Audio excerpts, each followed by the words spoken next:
Boa noite. Meu nome é Antônio Carlos Coqueiro. Eu sou aluno do curso de mestrado do Instituto de Educação Queiroz do Paraguai.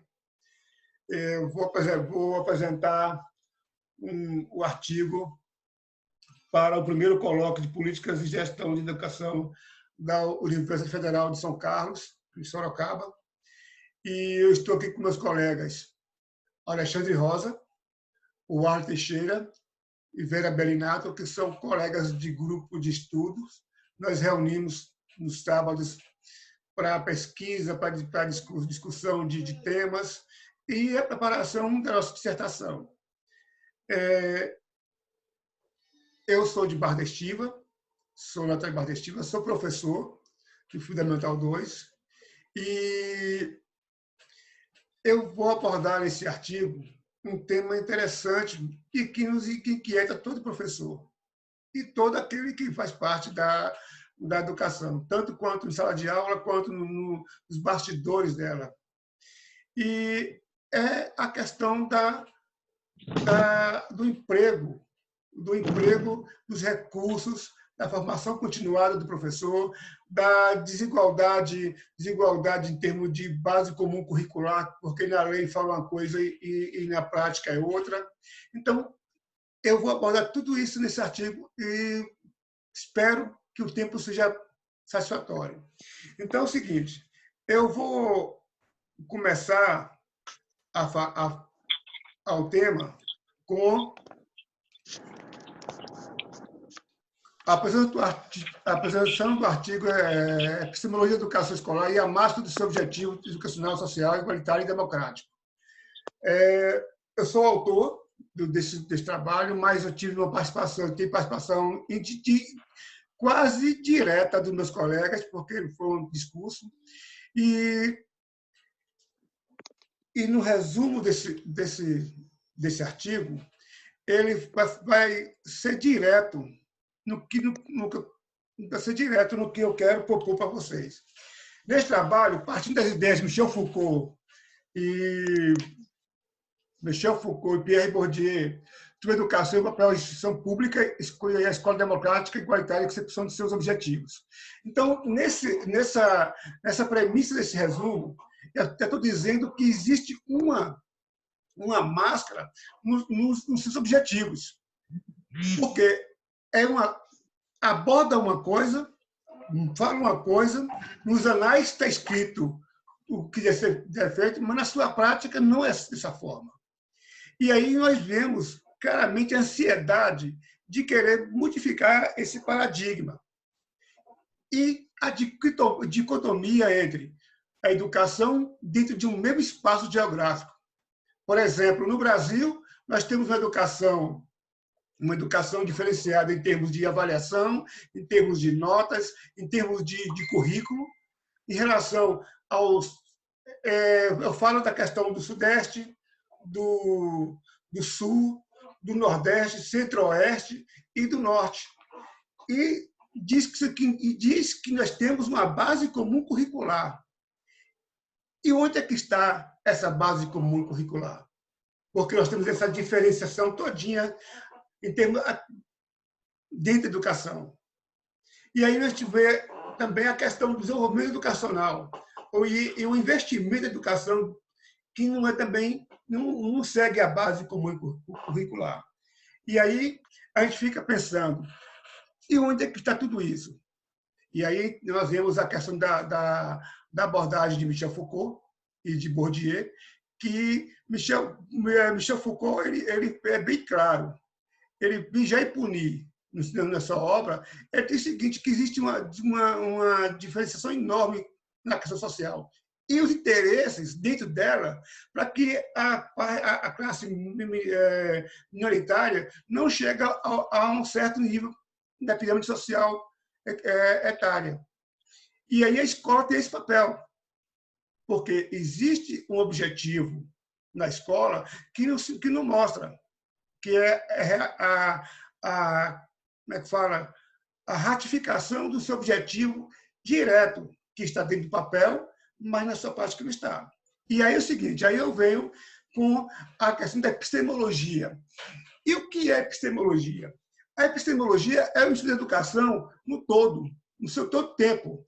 Desde a da educação medieval, que é a educação copista, uma educação que é elitista, porque geralmente a educação era empregada para os nobres, os reis, e copista porque era quem fazia toda essa educação eram os eclesiásticos, era o clero. E aí a gente via que tinha que saber ler, tinha que ensinar a escrever, a copiar, e a ler para poder recitar o que copiava. E, com o tempo, a educação ela foi voltada para o desenvolvimento de acordo com a necessidade do homem. E aí é o seguinte, aí quando houve essa necessidade, aí veio a questão da busca da liberdade. E a educação, e a escola tem um papel importante, porque é o seguinte, quando o homem começou a pensar e a racionalizar, foi através da escola. Foi quando veio a época do Iluminismo. E com isso veio a quebra da Bastilha, com a Revolução Francesa, depois veio o surgimento do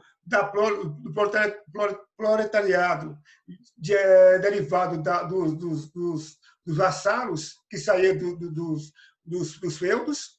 E aí o que acontece? E aí, com o crescimento e a formação da burguesia, aí o que acontece? Os burgos tinham que educar seus filhos para que seus filhos continuassem a ramificação do comércio e seus lucros sempre aumentando. E a escola fazendo o papel dela, preparando o sujeito para conseguir mais benefícios, enquanto aqueles que não tinham acesso à escola ficavam à mercê daqueles que tinham acesso. E aí é o seguinte, e como é que fica essa questão do objetivo central, que é a educação para todos? E aí a gente volta aqui para o Brasil, na nossa realidade, a gente vê que a educação ainda continua dessa mesma forma. Por exemplo, 10 anos atrás ou 15 anos atrás, só que frequentava a universidade eram filhos de pessoas que tinham posses, tinham poder, tinham condição financeira maior. Aqueles que estavam na camada pirâmide lá em cima. A classe mediana e a classe inferior da pirâmide etária, eles não tinham essa condição. E aí é o seguinte, e aí, voltando para essa temática, a gente vê a desigualdade regional da educação, onde Sul, Sudeste tinha maior concentração de universidades, faculdades e investimentos, enquanto em relação ao Nordeste, Centro-Oeste e Norte. Se tem uma ideia, 15 anos atrás, você podia contar de dedo as universidades em cada estado do Nordeste. Na Bahia só tinha a Federal da Bahia e a Católica, que era uma pública, que era uma particular, e os demais não tinham. Depois criou uma estadual, que foi a UNEB, e aí, tempos depois, que veio a UESB, aqui na Bahia.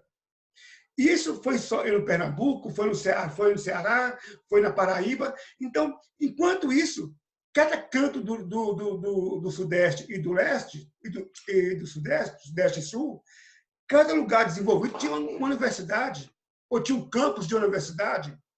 E a gente vê a diferenciação. E aí tem uma base comum curricular.